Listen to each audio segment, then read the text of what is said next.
Tokoh yang berpengaruh dari tarekat Qadiriyah wa Naqsyabandiyah bernama Syekh Abdul Karim. Dia orang Banten yang bermukim di Mekah sejak 1876. Khalifah utamanya di Banten adalah Kiai Asnawi dari Caringin. Khalifah lainnya Haji Marzuki yang diutus dari Mekah ke Banten, dan dia dikabarkan lebih radikal dan sangat anti Belanda.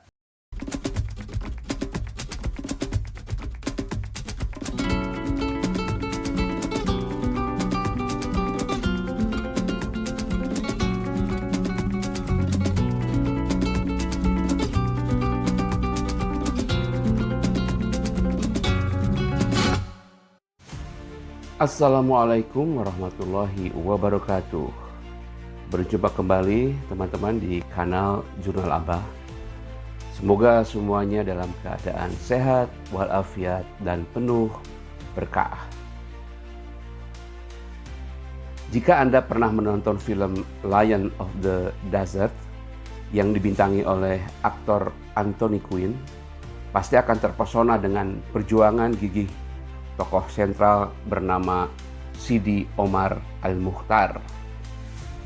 Orang tua bersuruhan itu, sang singa padang pasir, memimpin rakyat Libya menentang penjajah Italia. Omar adalah tokoh pahlawan nasional Libya dan simbol perlawanan di dunia Arab dan Islam.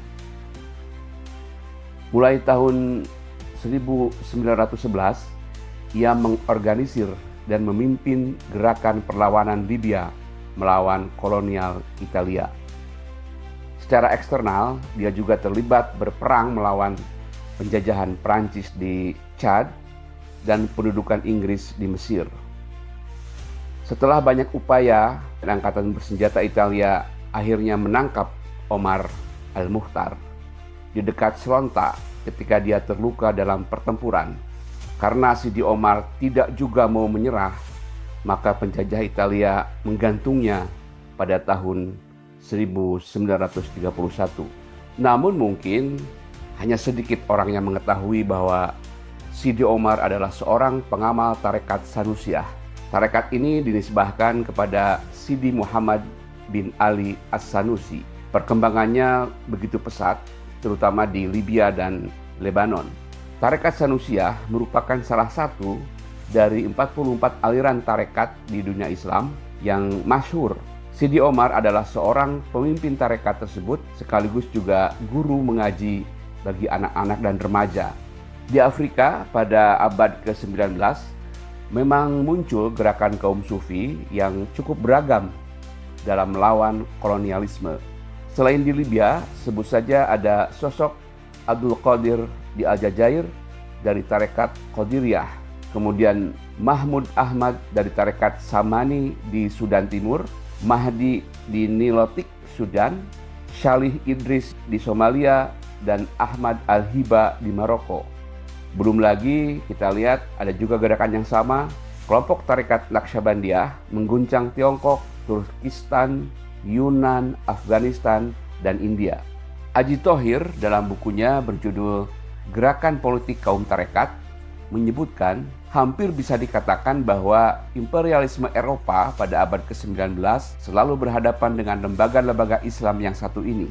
Kenyataan historis seperti ini membuktikan bahwa kehidupan dunia sufi tidak selalu bergumul dengan kepasifan, kejumudan, dan asketisme. Pada rentang abad yang sama, hal serupa juga terjadi di Nusantara. Kelompok sufi tarekat Qadiriyah Naqsyabandiyah telah menggerakkan rakyat untuk melakukan perlawanan terhadap kolonialisme Belanda.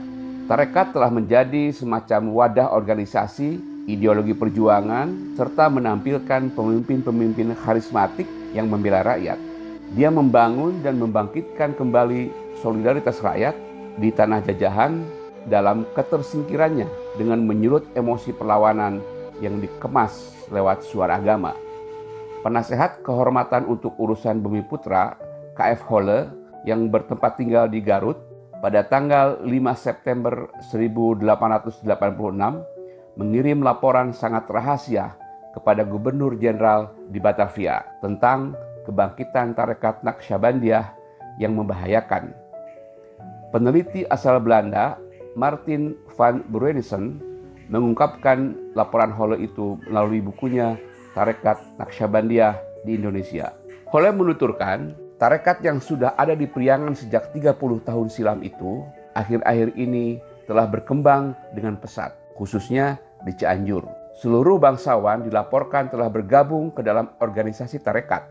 Kepala penghulu Cianjur saat itu, pengamal Tarekat Naqsyabandiyah. Beberapa saudaranya adalah guru tarekat. Dia kemudian mengusulkan agar sang penghulu dipecat. Begitu juga terhadap rekan sejawatnya di Sukabumi. Sedangkan Bupati Cianjur harus ditegur karena berada di bawah pengaruh tarekat tersebut. Peristiwa pemberontakan para petani di wilayah Banten pada Juli 1888 yang fenomenal itu menunjukkan efektifnya organisasi tarekat mengelola gerakan pemberontakan. Sejarawan Sartono Kartodirjo mengurai ihwal peran pimpinan tarekat pada gerakan itu dalam bukunya Pemberontakan Petani Banten 1888. Peristiwa itu juga dikenal dengan sebutan Geger Cilegon, yang merupakan peristiwa pemberontakan tani terbesar yang terjadi pada tanggal 9 Juli 1888. Hal itu terjadi setelah pembubaran Kesultanan Banten pada tahun 1813 oleh VOC dan sebelum pemberontakan kaum tani 1926 di Anyer. Tokoh yang berpengaruh dari tarekat Qadiriyah wa Naqsyabandiyah bernama Syekh Abdul Karim. Dia orang Banten yang bermukim di Mekah sejak 1876. Khalifah utamanya di Banten adalah Kiai Asnawi dari Caringin. Khalifah lainnya Haji Marzuki yang diutus dari Mekah ke Banten dan dia dikabarkan lebih radikal dan sangat anti Belanda. Pemberontakan itu telah mengguncang pemerintah kolonial dan memaksa mereka membuat kebijakan-kebijakan baru.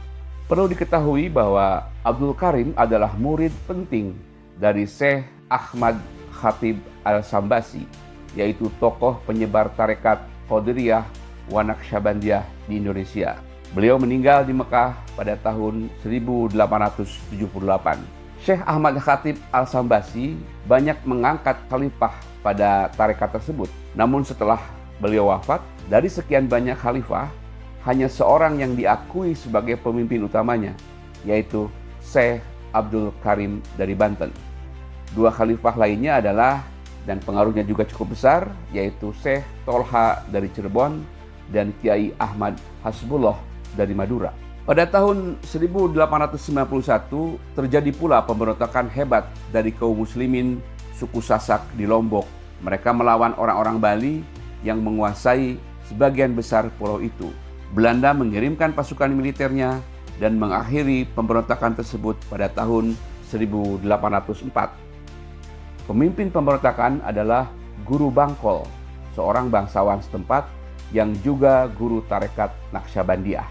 Sedangkan pada tahun 1903 terjadi pula pemberontakan di Sidoarjo, Jawa Timur yang dipimpin Kiai Kasan Mukmin. Kasan merupakan khalifah dari Kiai Kasan Tafsir dari Krapyak, Lor, dekat Yogyakarta, yang tiada lain adalah guru tarekat Naqsyabandiyah.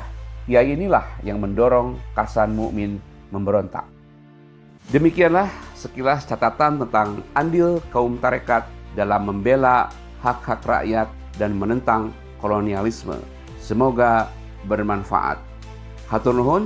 Wassalamualaikum warahmatullahi wabarakatuh.